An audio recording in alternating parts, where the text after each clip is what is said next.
Всем привет! Сегодня воскресное утро, 9 часов утра, и мы стартуем в Малайзию, в город Куала-Лумпур, за обновлением визы. Нам предстоит 8 часов пути до самолета, 5 часов в самолете, часа полтора там, да, до гостиницы. Сегодня к ночи мы должны быть в гостинице в Куала-Лумпуре. И надеюсь, у нас все пройдет хорошо.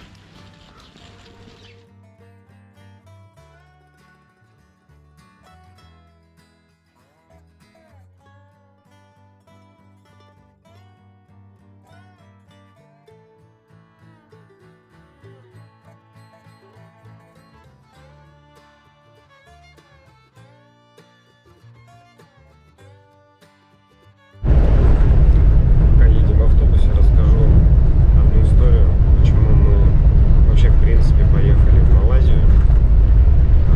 Мы едем за продлениями, за новыми фактически визами для пребывания на Тайване.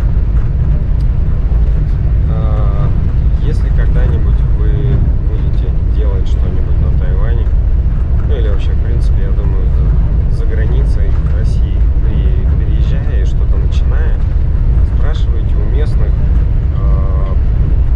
как сделать что-то. Ну, там, компанию зарегистрировать или еще что-то. Вам начинают рассказывать, что по пунктам, даже если вы степ-бай-степ попросите, по пунктам, что вам нужно будет делать. И получается там обычно, ну, там 2, 3, 5 пунктов. Ну, в общем, реально очень просто. И каждый из этих пунктов подразумевает под собой, хранит в себе некоторую маленькую тонкость, которую местные никогда не учитывают, когда вам говорят, что все элементарно. Например, нам не сказали про то, что компанию, может быть, регистрировать придется не 45 дней, а больше, да? Когда мы узнали, что регистрация будет больше 45 дней, наш юрист сказал просто, ну что, продлите визу. Потом мы узнали, что визы у нас непродляемые, и что маленькая пометочка в визе тоже актуальна, и ее нужно учитывать. Каждая вот эта тонкость привела к тому, что мы теперь едем в Малайзию, тратим почти неделю времени, ту, которую, может, могли потратить на построение бизнеса или на другие более полезные вещи. Тратим деньги.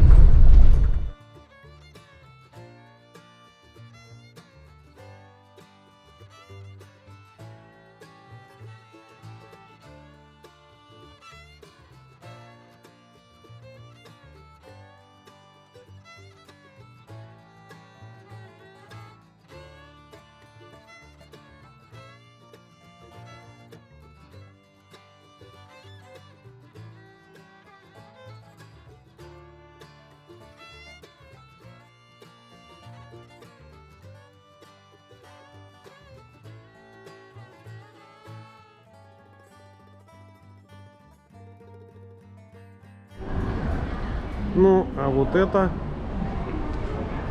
список самолетов, рейсов.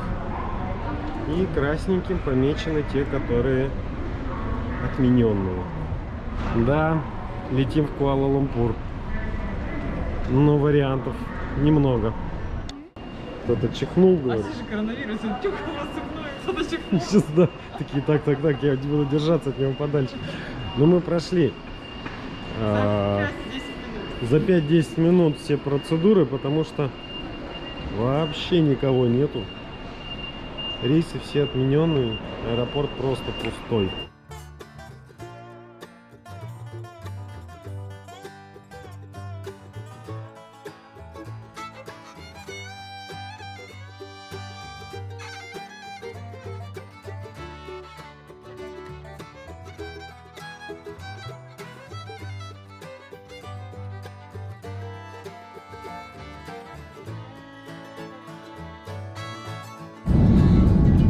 Так, мы взлетаем. Город полный, несмотря на коронавирус.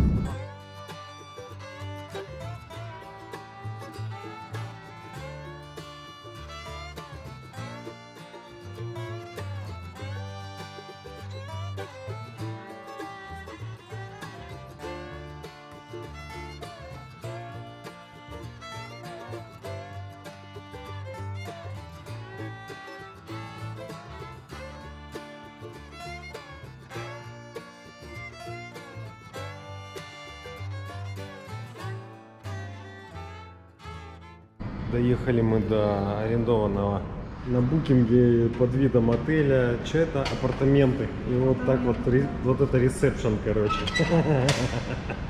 Чтобы не казалось, что путешествие с маленькими детьми это рай райский. Маленький видосик, как мы Илона разбудили 3-й раз не вовремя. И он нам тут устраивает. Вот такой вот скандальчик.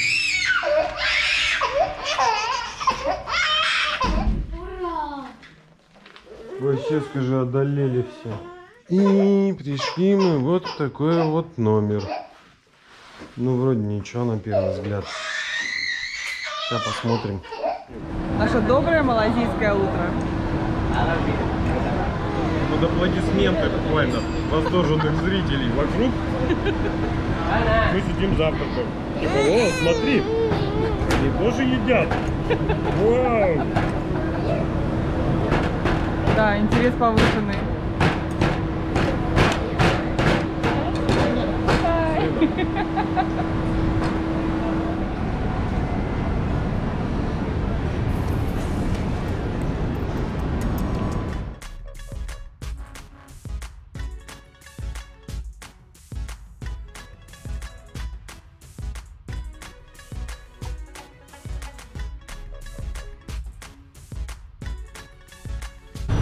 Мы вышли сегодня из посольства Тайваня в Малайзии. Оно находится вон в том здании.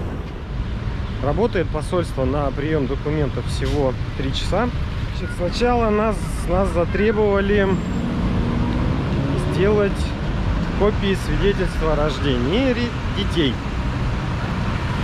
Хотя этих документов нету ни в одном перечне, потому что, ну, как бы, типа, виза обычно в стандартном варианте не подразумевает, что люди едут там с детьми 8 месяцев, например, да. Соответственно, пришлось сделать копии. Благо, у них там есть автомат для копирования. Не бесплатный, но все равно есть. Сделали копии, но они на русском языке. Нужен перевод. С горем пополам договорились, что перевод я могу написать сам. Ну, минут, наверное, 30 у меня заняло сделать перевод двух свидетельств о рождении и свидетельства о браке. Дальше потребовались обратные билеты. Несмотря на то, что у нас в заявке написано, что у нас бизнес-миграция, и мы собираемся оставаться и получать резидентскую визу. Билеты нужны, и нужны непременно. Причем нужны распечатанные. Еще минут 20 поисков билетов. Такие, чтобы можно было отменить. И тут нам коронавирус как раз помог. Потому что многие авиакомпании ввели отменяемый, так скажем, тариф.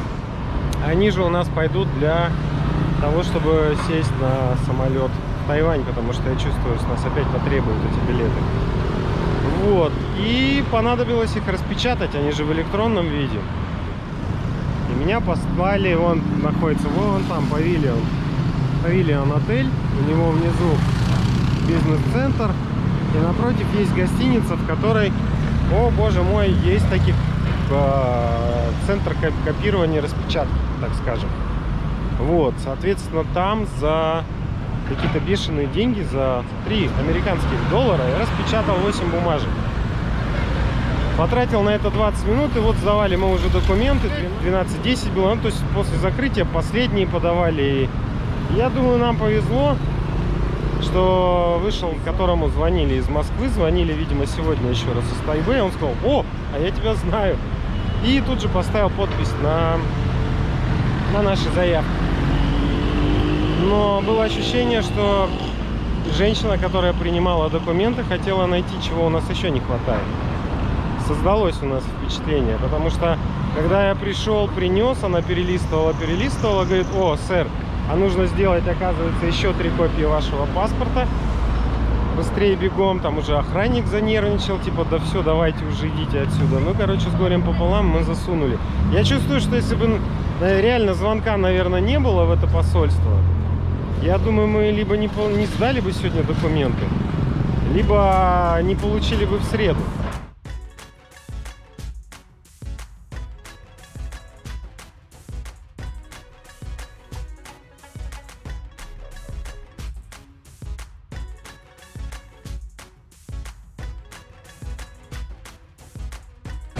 Ну и чё?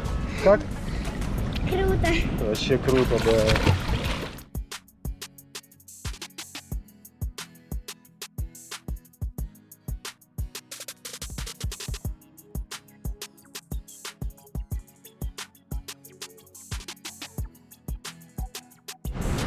Еще после того, как поплаваем сегодня, нам предстоит еще один челлендж. Найди достаточно безопасную еду. Когда ты с детьми, эта проблема становится, ну так скажем, прям сильно актуальной. Ты не можешь себе позволить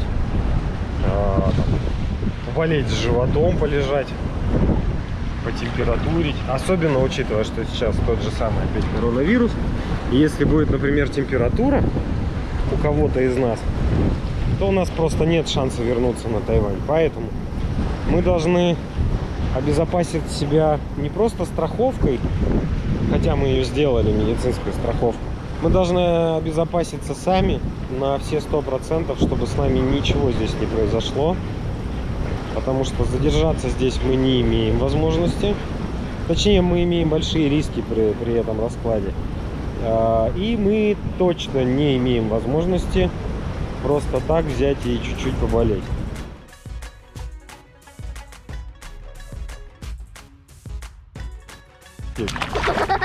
И он Один. полный.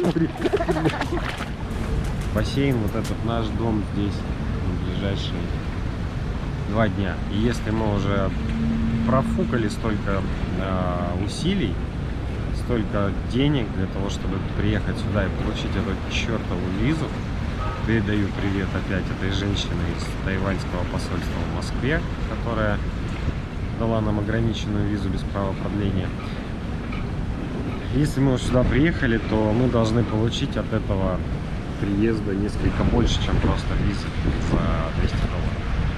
Вот так вот ты сидишь на западном жилмассиве в Новосибирске, смотришь в окно, да, видишь там поле, или там серую траву, да, там, или снег, допустим, по 3 месяца в году, одинаково, все, каждый день, с утра до вечера, одно и то же, как вот день сурка, да, и думаешь, мне бы куда-нибудь вот поехать в какое-то место, где движуха там, чтобы ездить там в разные города, вид из окон, опять же, иметь вот такой. Хочу жить, чтобы с видом на город, на какой-нибудь там высотки, да, вот эти вот все небоскребы. И вот, блин, ты в Куала-Лумпуре, о котором, блин, слышала, да, 3 раза в жизни. Мировая бизнес-столица, все дела, вот, бассейн на крыше. Я получил то, что хотел. Да? Ты же об этом мечтала? Конечно. Бойтесь своих желаний. Бойтесь своих желаний, потому что ты чувствуешь вот то ощущение, о котором ты думала, когда ты это говорила. Ну ты же думала там, я такая чих-пых, там, я вся в белом, вокруг меня ходят официанты, там в белых перчатках, носятся, моют там туда-сюда, да? Ну да. В итоге номер за $40, и ты здесь вынуждена, потому что ты сюда вообще нахрен не хотела ехать. Угу. И выйти из И номера выйти мы не нельзя, можем. потому что ты под карантином, блин, и это долбаная эпидемия. Но картинки при этом есть. Нет, это же она, правильно? Ну и что, все совсем не так, как должно быть.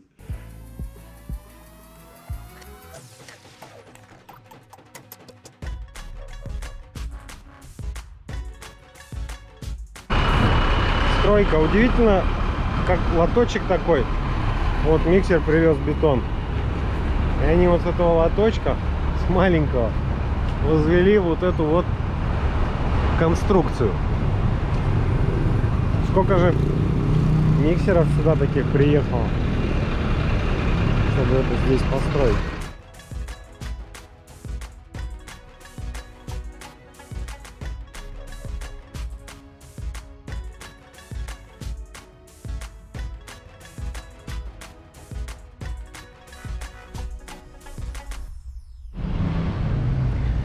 Так, сегодня вторник. Я забрал визы на Тайвань. На этот раз нам сделали с возможностью продления, но на 60 дней. Ну, в принципе, это не проблема. Я там на Тайване уже смогу продлять эту визу. Вопрос тут сейчас в другом. То, чего мы так боялись, оно случилось. В Малайзии началась эпидемия коронавируса.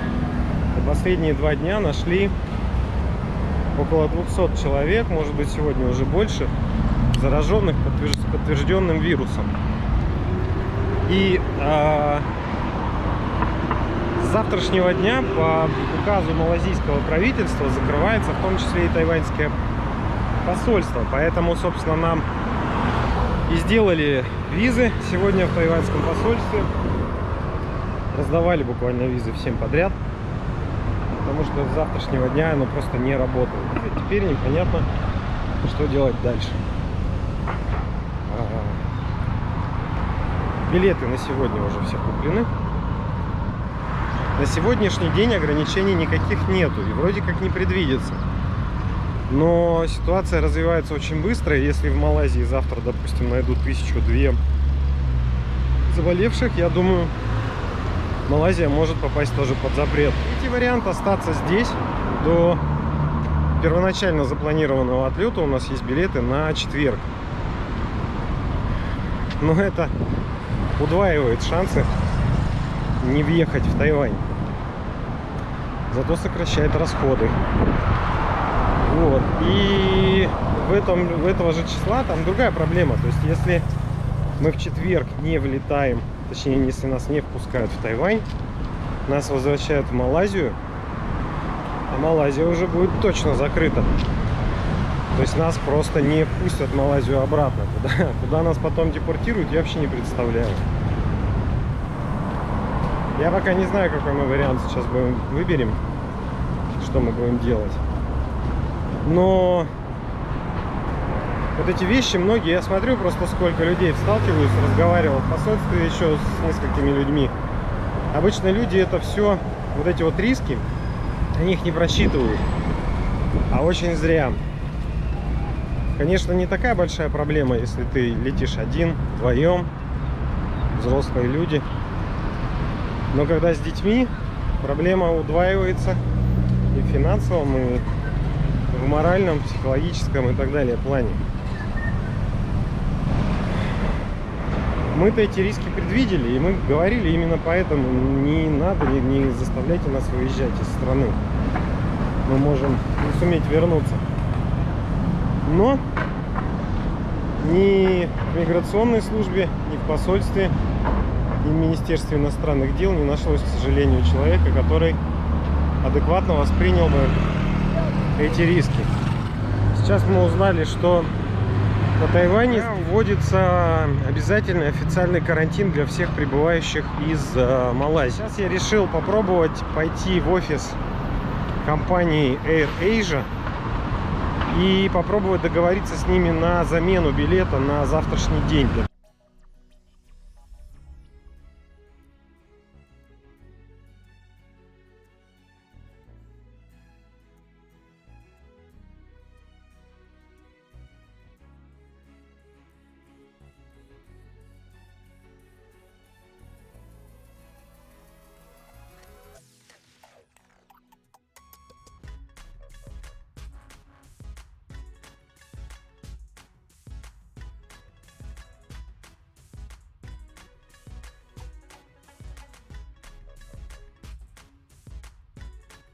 4 часа утра.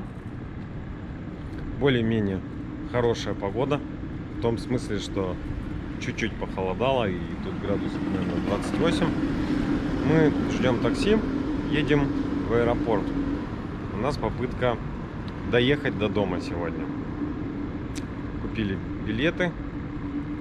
В связи с сложившимися обстоятельствами компания AirAsia организовала возврат билетов.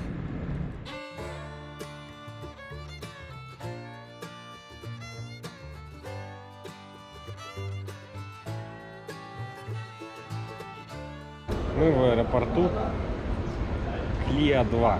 Ну, много достаточно народу неожиданно. Должно было, по моим ощущениям, быть меньше, учитывая, что страна фактически закрылась с сегодняшнего дня на вылет местным и на влет иностранцам.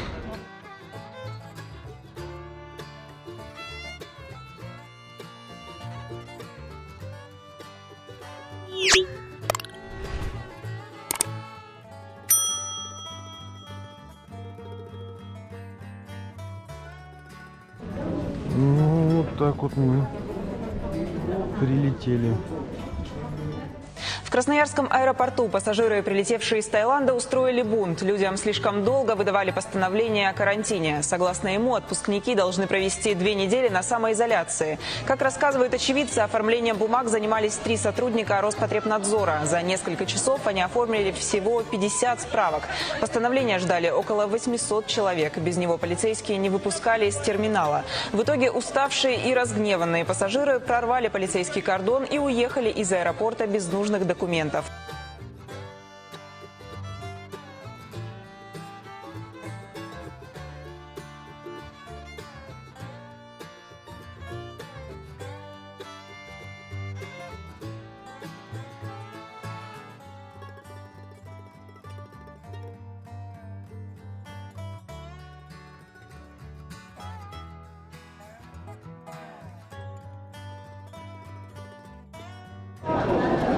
Так, по прилету в 12, сейчас 4 часа ожидания вот в этой вот очереди. И мы подходим к центру контроля всякой заразы. Итак, мы в аэропорту Гаусюна. Вот так вот он сегодня выглядит по наполненности. Теперь нам выдали вот такую штуку. Это посадочный талон на специальное такси, чтобы мы никуда не поехали дальше, ни на автобусе, ни на МРТ там и так далее, ни с кем не контактировали. Здесь жестко установленный тариф. Ну, кстати говоря, такой гуманный. $1500 до Тайчжона доехать. 300 километров. Ну, это да, нормально. Это дешевле даже, чем на ХСР мы бы поехали. Вот. Там вот на выходе стоят 2 полицейских.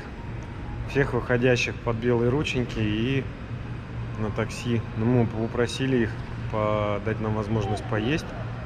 Но мы уже как бы уже на Тайване. Все. 5 часов проходили регистрацию в CDC, да. На 5 часов без еды. Вода там была, без еды. Мы с 4 утра. С 4 И утра до 4 вечера. стоя на ногах. Потому что там сесть вообще было негде. Сегодня мы приехали таки до дома. И получили сразу вот такое вот уведомление о том, что мы не должны покидать дома, что о нас позаботятся. А соседи порадовали вот такой коробочкой с продуктами.